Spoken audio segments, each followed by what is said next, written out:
드디어 2020년도가 밝았습니다. 2020년도를 열어주신 우리 하나님께 영광과 찬양과 또 존귀를 올려드립니다.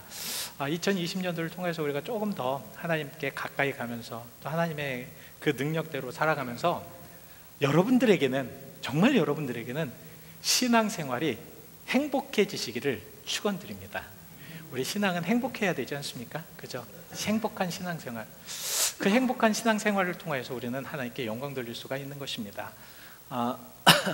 오늘 본문 말씀은요, 사실 제가 이제 아주 풋풋한 신학생으로 이제 들어가면서 저희 어머니가 성경책을 하나 저한테 이제 그 선물을 해주셨는 그 앞에 써주신 말씀입니다. 제가 이 말씀을 묵상을 하면서 항상 저의 일생에 이 말씀을 잊어버리지 말고 기쁨으로 살아야겠다라고 생각을 했었고요. 사실 그때에는 정말 하나님이, 제가 하나님의 종으로 신학교에 들어가서 하나님의 일을 한다는 것이 하나님도 기뻐하신다라는 그런 필링이 저한테 있었습니다. 그래서 정말 하나님께서는 이렇게 나를 사랑하시는구나. 또 우리 어머니뿐만 아니라 우리 교회에 같이 다니는 그러한 성도님들도 굉장히 인커리지 시켜주시면서 정말 잘했다고 그냥 기뻐서 어쩔 줄 몰라 하는 그런 기쁨들, 여러분 그거 있잖아요. 누구를 향하여서 이렇게 기뻐했을 때 그 얼굴과 모습과 표정과 느낌을 보면 알지 않습니까? 그런 정말로 기뻐해 주는 그런 모습, 그렇게 느낌을 받으니까 저도 너무 기뻐지더라고요. 그래서 정말 신학교 들어가서 목회를 한다는 것이 이렇게 기쁨이구나, 이렇게 즐거움이구나, 이렇게 감격이구나, 이렇게 생각을 했었습니다. 그래서 정말 내가 이것을 잊지 말고 살아가야 되겠다, 그리고 끝까지 내가 목회하는 그날까지 열심히 해야 되겠다라고 생각을 했는데, 전도사가 되고 또 목사가 되고 이게 목회를 하다 보니까 이게 자꾸 이제 그 반비례가 되는 거예요. 그러니까 기쁨이 이렇게 많았었는데, 근데 점점 이제 어려워지더니 저의 마음에 언젠가부터인지는 모르겠지만 그 기쁨이라는 것이 좀 사라지고 자꾸 어둠의 그 무거움 그리고 정말 이 부담감, 이런 것들이 마음을 짓누러 와가지고 이 기쁨은 어느새 없어지고, 그리고 정말 어려움 속에 그렇게 살아가고 있구나. 그래서 제가 정말 하나님 앞에 예수 그리스도를 집중하면서 기도하면서 이제는 이 기쁨 우리가 다시 좀 찾아야 되겠다. 여러분, 예수를 믿는데 기뻐져야 되겠다. 이 기쁨이라는 것이 그래서 과연 무엇인가? 제가 받은 기쁨에 대해서 여러분과 한번 나누면서 그렇게 한번 말씀을 드리고 싶습니다. 자, 기쁨이라는 것은 우리는 세상적인 기쁨과 영적인 기쁨으로 나눌 수가 있습니다. 자, 세상적인 기쁨은 무엇이냐면 루터는 이렇게 이야기를 했습니다. 세상적인 기쁨은 배의 기쁨이다. 이 배라는 게 무엇인가 가만히 그 해석을 봤더니 배가 풍족할 때, 그러니까 좀 배가 부르고 이렇게 좀 여유가 있을 때, 그때 사람은 참 행복감을 느낀다, 기쁨을 느낀다라고 얘기를 하는데, 이것이 세상적인 기쁨이다. 근데 이 세상적인 기쁨은 무엇이냐면 배가 꺼지면 또 불행하고 슬픕니다. 배고프면 또 아파요. 또 괴롭습니다. 이것이 세상적인 기쁨이다. 그래서 세상적인 기쁨은 어떤 면에서 내가 어떤 것을 바라고 내가 어떤 것을 성취할 때의 그때의 기쁨입니다. 근데 여러분 가만히 생각을 해보십시오. 세상적인 것으로 내가 어떤 것을 바랬고 내가 원하는 것을 바랬습니다. 그런데 그것이 영원히 행복하느냐? 그것이 아니죠. 조금만 있으면 우리는 불행해지고 또 나빠지는 경우가 있으면 저처럼 좌절되고 또 그 암흑의 그림자로 인해서 더 무거워지는 그런 삶을 살 수가 있다라는 말씀입니다. 그렇다면 우리가 어떤 기쁨을 가져야 되느냐? 저는 여러분들에게 오늘 이 주님이 주신 말씀을 통해서 영적인 기쁨을 여러분들에게 드리기를 원합니다. 이 영적인 기쁨이라는 것은 무엇이냐면 이것은 세상적인 기쁨이 아닙니다. 내가 원해서, 내가 무엇을 바래서, 내가 무엇을 위시해서 그것이 성취됨으로 해서 받는 그런 기쁨이 아니라, 이것은 하나님이 주시는 기쁨, 하나님의 사람들로 받을 수 있는 기쁨. 그래서 로마서 15장 13절에 바로 이것입니다. 소망의 하나님이 모든 기쁨과 평강의 믿음 안에서 너희에게 충만하게 하사. 하나님이 모든 기쁨과 평강을 너희에게 충만하게 주시는 기쁨. 그러니까 저 기쁨은, 우리가 말하는 영적인 기쁨은 무엇이냐면 하나님께로 받을 수 있는 기쁨입니다. 사람이나 환경이나 주변의 모든 것들이 아니라 바로 하나님께서 주시는 기쁨, 그 기쁨을 통해서 우리가 영적으로 더 성숙해 갈 수가 있다라는 말씀입니다. 그래서 저 기쁨은요, 주변의 환경이나 주변의 여건들의 구애를 받지 않습니다. 우리 세상적인 기쁨은 주변의 환경이 너무 센시티브해요. 그죠? 그래서 예를 들어서 어떤 것이 잘 되었을 때, 내가 예를 들어 돈을 많이 벌었습니다. 그러면 그 돈을 갖고 우리는 또 걱정을 해요. 이 돈을 우리가 어떻게 사용할고 어떻게 우리가 잘 보관할 수 있을까, 이게 자꾸 걱정을 합니다. 그래서 정말 세상적인 기쁨은 어떤 기쁨의 한순간이지만, 저기에서 말씀하시는 기쁨은 계속되는 기쁨, 여러분 어떤 상황이나 어떤 여건 속에서도 계속 가질 수 있는 그런 기쁨이라는 말씀입니다. 저 기쁨은 우리가 즐거울 때도, 또 우리가 어떤 것을 성취했을 때도 받을 수 있는 기쁨이지만, 우리가 어떤 여건과 어려움 속에서, 고통 속에서도 또한 주실 수 있는 그런 기쁨입니다. 예를 들면 바울이 빌립보에 있을 때 빌립보 감옥에 갇히는 일이 있습니다.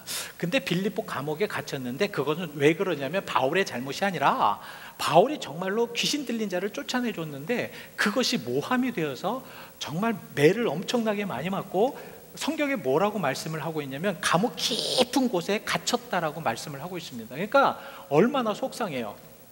자기가 잘못해서 그런 것도 아니고 어떤 모함을 통하여서 그것은 사람이 굉장히 화를 되게 되고, 그 다음에 주변의 것들이 굉장히 다 싫어지는, 좌절되는 그러한 상황 속에서 그 빌립보 감옥에 갇혔습니다. 근데 성경에는 뭐라고 말씀을 하고 계시냐면, 사도행전 16장 26절에 15장 26절에 뭐라고 말씀을 하고 계시냐면 바로 이렇게 말씀을 하고 계십니다. 그들이 하나님께 기도와 찬송을 드렸더라. 근데 마음속에 그냥 너무 속상해가지고 그것을 풀기 위해서 그렇게 드렸던 찬송과 기도가 아니라 뭔지 아십니까?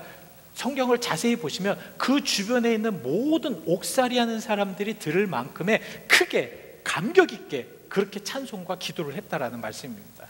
여러분, 바로 하나님이 주시는 그러한 기쁨에 대해서의 그 정확한 정의는 무엇이냐면, 바로 어떤 상황이나 어떤 여건들, 특별히 우리들이 어떤 상황 속에 있더라고 하여도 그 상황 속에서 주시는 기쁨을 말씀을 하고 있는 것입니다. 오늘 2020년도에 비록 여러분들이 정말 2020년도를 살아가면서 힘든 적도 있을 것입니다. 또 본의 아니게 어려움도 닥쳐올 수도 있을 것입니다.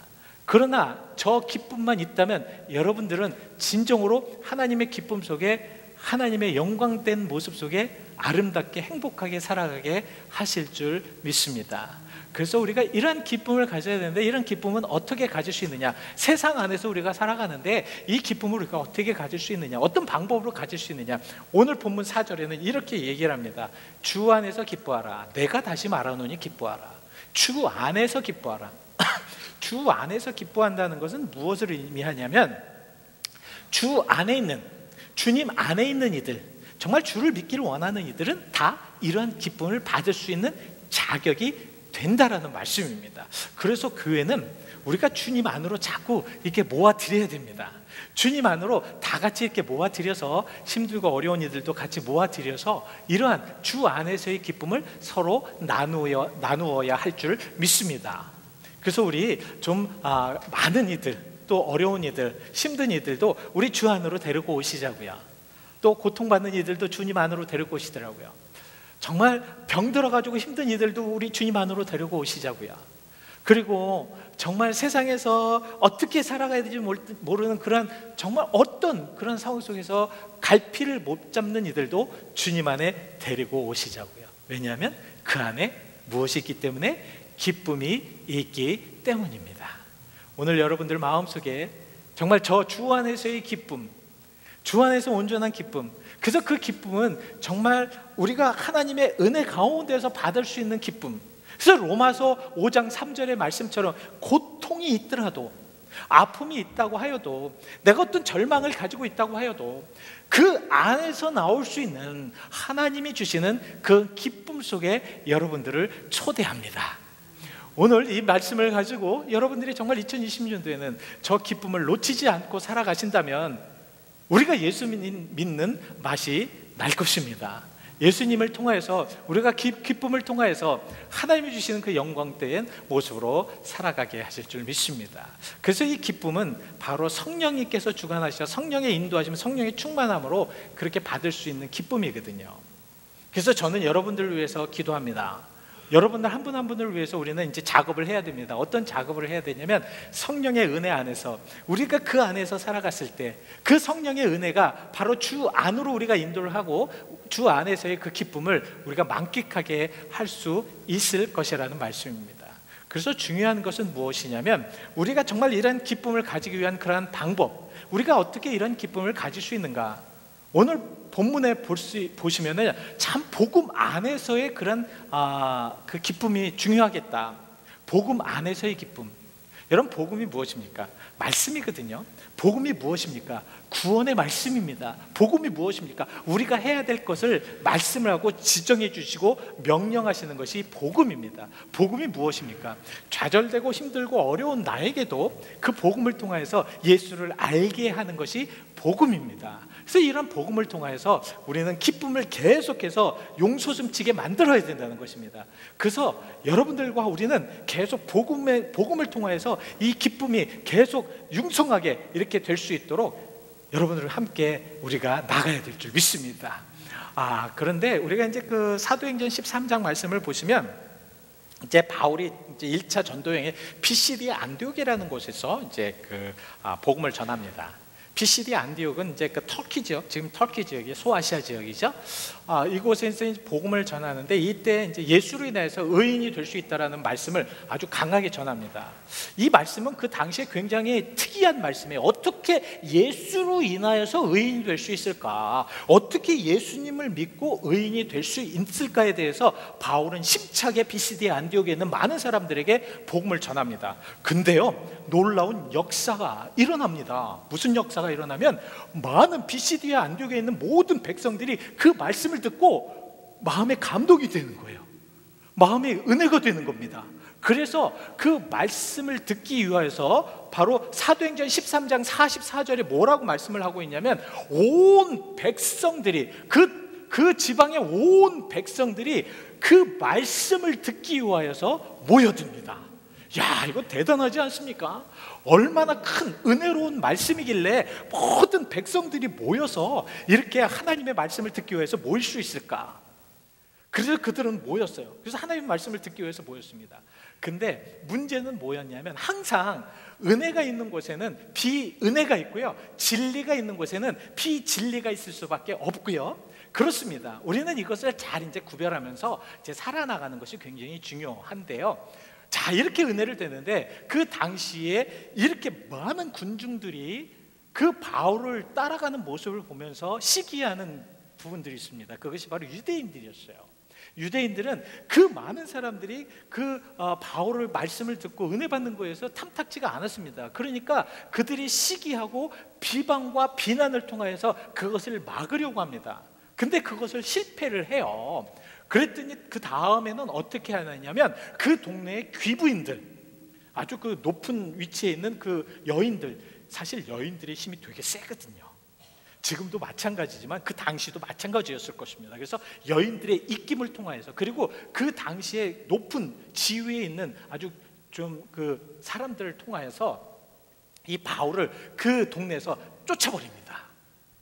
쫓아버리는데 그것으로 인하여서 그 모든 것이 끝나면 좋은데 복음은 그렇지가 않습니다. 여러분들, 복음이 있는 곳에는 항상 역사가 있고요, 복음이 있는 곳에는 항상 능력이 있습니다. 복음이 있는 곳에는 기쁨이 있을 수밖에 없습니다.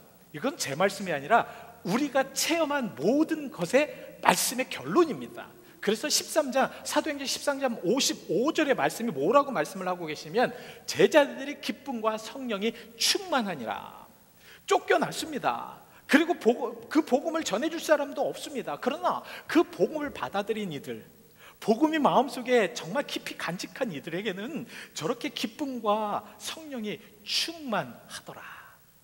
여러분, 왜 복음이 그렇게 기쁨과 충만이 넘쳐날까요? 왜 우리가 복음을 들으면, 복음이 우리들의 심령에 가득 차오지면 왜 기쁨이 충만해질까요? 왜 그럴까요? 성경에 이렇게 말씀을 하고 있습니다. 누가복음 10장에 보시면요, 예수님께서 70인을 제자들의 이제 그 전도를 보냅니다. 전도를 보내면서 뭐라고 이제 역사가 되냐면, 그 말씀에 제자들이 이제 그 전도를 하고 돌아옵니다. 돌아오는데 예수님 앞에 나와서 막 익사이트도 했어요. 그들이 익사이트 돼가지고 예수님 우리가 가는 곳에 귀신이 쫓겨나더이다, 병자가 일어나이더이다, 하나님의 역사가 막 일어났습니다. 막 익사이트 돼가지고 예수님 앞에 나와서 막 그렇게 자랑을 합니다. 근데 예수님께서 갑자기 이 말씀을 하세요. 누가복음 10장 20절 말씀에 이 말씀을 하시는데, 너희에게 항복하는, 귀신이 항복하는 것으로 기뻐하지 말아라. 저것은 무엇이냐면, 당연히 복음이 들어가고 하나님이 은혜가 있는 곳에는 당연한 것인데, 더 중요한 것은 너희의 이름이 하늘에 기록된 것을 기뻐하여라. 하나님의 사람들, 주 안에 있는 사람들, 주의 역사 안에 있는 사람들, 하나님을 바라보는 사람들, 모든 시선을 예수 그리스도에 바치는 사람들에게는 저러한 은혜가 있는데요, 그 은혜의 은혜가 무엇이냐면 바로 그들의 이름이 생명책에 기록되어 있는, 구원의 반열에 있는 그런 축복이 있음을 너는 더 기뻐하라는 말씀입니다.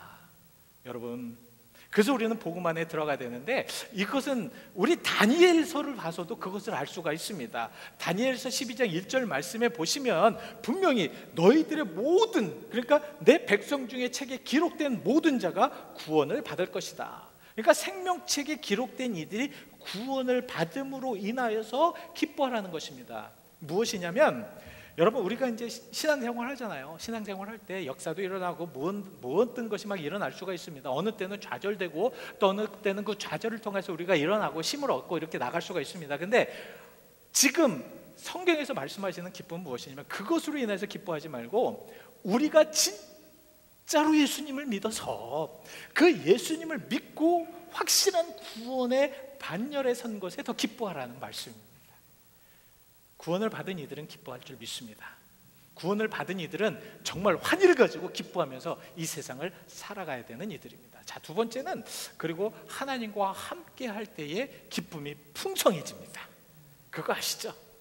하나님과 함께하는 이들은 기뻐질 수밖에 없습니다. 왜냐하면 말씀을 드렸듯이 모든 기쁨의 근원인 하나님이 그 기쁨을 우리에게 허락하시기 때문에 그렇다라는 말씀입니다. 그래서 이 기쁨은 어떤 기쁨이냐, 그리고 어떻게 해야 되느냐. 자, 하나님의 기쁨을 얻기 위해서 가만히 있으면 기뻐집니까? 여러분 그러세요? 우리가 성경을 읽는다든가 아니면 신앙생활 했을 때 그냥 주일날만 예배 드리고 돌아가시면 기뻐지십니까? 예? 어떠십니까? 여러분들 성경을 계속 우리가 묵상을 하고 성경 통독을 하고 뭐 읽는데, 그 성경을 읽을 때 여러분 기뻐지십니까?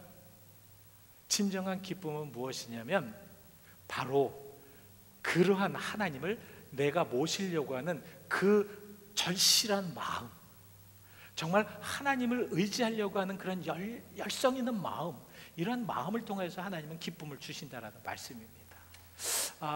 다윗이 시편 16편 8절과 9절 말씀을 보시면 다윗은 이렇게 고백을 합니다. 우리 하나님을 내 앞에 모시기를 나는 원하였다. 나는 최선을 다해서 우리 하나님 앞에 내가 서려고 하였다. 내가 어떤 일을 하든 어떤 상황에 있든 내 하나님을 어떻게 해서든지 내 앞에 모시려고 하였다. 그 다음에 뭐라고 나옵니까? 그랬더니 나의 마음이 어땠다고요? 기쁘도다.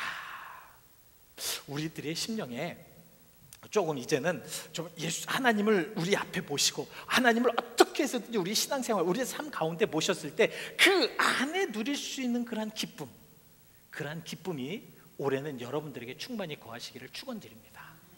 정말 이러한 기쁨은요, 이거는 정말 말할 수도 없는 기쁨이에요. 이것은 우리 그리스도 주 안에서 있는 이들, 주 안에서 온전하게 살아갈 수 있는 이들이 맞을 수 있는 그런 기쁨, 하나님과 함께함으로 인해서 드리는 기쁨. 근데 그런 사람들이 매일같이 기쁨의 그런 역사들만 일어나느냐? 아닙니다. 더 힘들 수도 있고 더 어려울 수도 있고 더 바빠질 수도 있고 더 괴로움이 더 많아질 수도 있고 세상 살아가면서 더 힘든 그런 여건들이 점점 더 깊이 빠져들어갈 수도 있습니다. 그러나 우리가 놓치지 말아야 될 것은, 그럼에도 불구하고 다윗처럼, 다윗이 온전한 삶을 살아갔습니까? 아닙니다. 다윗도 인생의 굴곡이 얼마나 컸는지 아마 우리들보다는 다윗의 인생의 굴곡이 더 컸을 것입니다. 그럼에도 다윗의 고백은 무엇이냐면, 내가 그럼에도 불구하고 우리 하나님을 내가 내 앞에 모시기를 힘썼다. 그랬더니 어떻게 됐다고요? 내 마음이 기쁘도다. 그래서 내 마음이 기쁜 그런 뜻의, 하나님의 뜻을 우리가 알기 위해서는 어떻게 되느냐? 우리가 정말 하나님의 뜻을 알아야지만 되겠지 않습니까? 그래서 하나님의 뜻은 무엇인가? 데살로니가전서 5장 16절에서 18절까지 말씀을 하고 계십니다. 우리 함께 읽어보시죠. 시작. 항상 기뻐하라, 쉬지 말고 기도하라, 범사에 감사하라.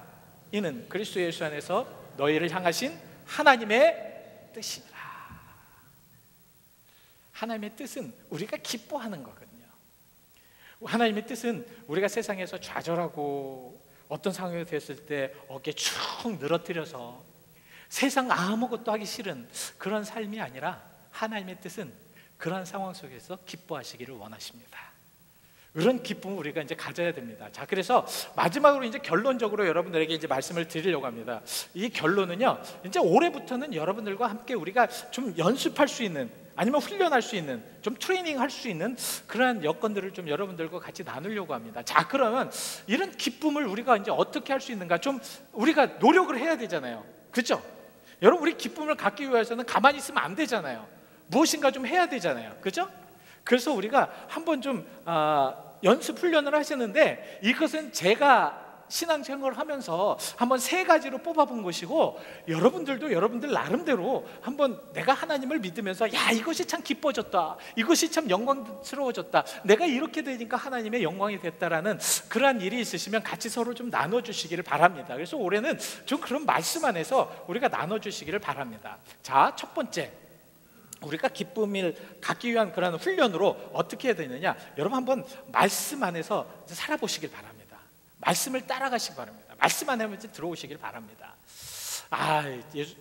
목사님, 말씀 안에 어떻게 들어가야 됩니까? 말씀을 읽으려면 힘들고 어려운데, 또 말씀을 읽으려고 하면은 참 고통스러운데, 또 어느 때는 이게 정 말씀이 나에게 수면제인데 다 괜찮습니다. 다 좋습니다. 어려워도 좋고요, 정말 이 말씀 안에 정말 힘든 그런 상황도 좋습니다. 그러나 이런 것에 한번 들어와 보시라고요.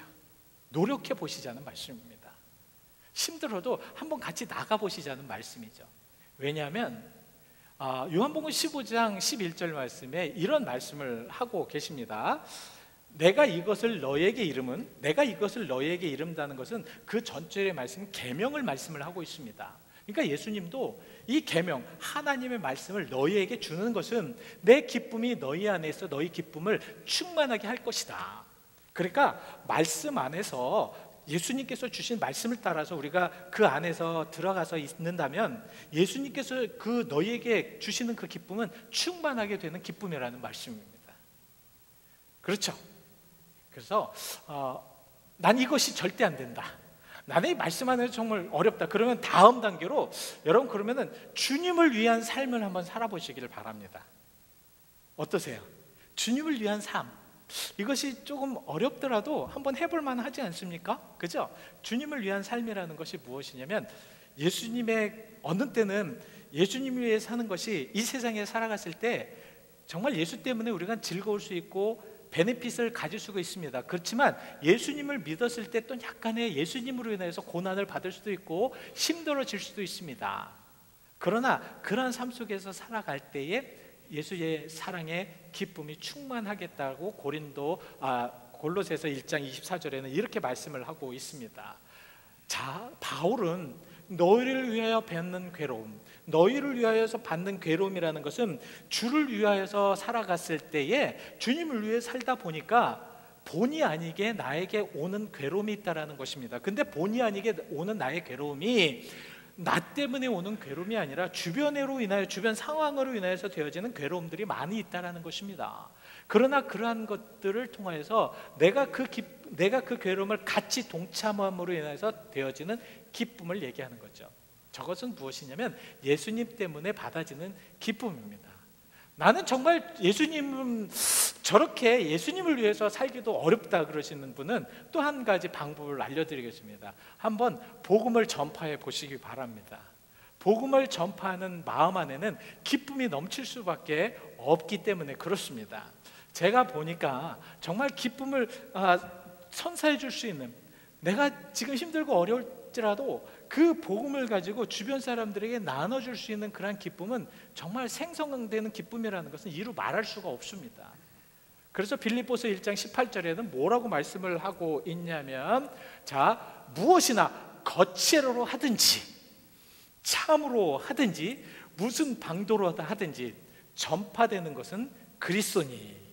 근데 그 그리스도가 전파됐을 때 이로써 나는 기뻐하고 또 기뻐하리라. 예수 그리스도가 전파되는 곳에서는 기쁨이 넘칠 수밖에 없습니다. 자, 오늘은 그래서 여러분들에게 조금 힘든 결정을 하시더라도 한번 좀 해보시길 바랍니다. 내가 올해는 목사님이 말씀하신 그 기쁨에 대해서 내가 한번 체험해보고 싶고, 또 기쁨을 가지고 또 그 기쁨 안에 살고 싶다라고 생각하시는 분들은 한번 이렇게 딱 결정을 하시길 바랍니다. 자, 어떤 결정입니까? 내가 말씀 안에, 아니면 주님을 위한 삶 안에, 아니면 복음을 전파하는 삶 안에, 아니면 여러분들이 결정을 하나 하셔가지고 한번 이것을 주님을 위한 기쁨을 얻기 위한 그런 노력의 삶으로 한번 훈련해 보시기를 바랍니다. 그런 그 가운데 분명히 하나님의 역사는 있을 줄 믿습니다.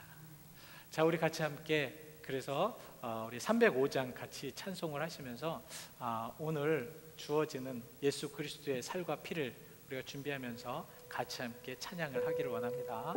여러분, 정말 기쁨, 나 같은 죄인을 살려주신 그 기쁨, 암흑 속에서 어떤 것들이 이루어질 줄 아닐 때도 하나님은 우리를 나를 사랑하셔서 우리를 구원하시는 그런 기쁨, 그래서 나 같은 죄인이라도 살려주신 그 기쁨을 통하여 하나님은 이 시간에도 우리가 기뻐하기를 원하고 계시고, 이 2020년도에는 여러분들의 기쁨이 충만하기를 원하시는 그 하나님을 여러분 한번 발견해 보시고요, 그 하나님의 마음을 이 시간에 이해해 보시기를 축원드립니다. 나 같은 죄인 살리신 주님의 은혜가 너무 그래서 놀랍습니다. 305장 같이 찬송하시죠.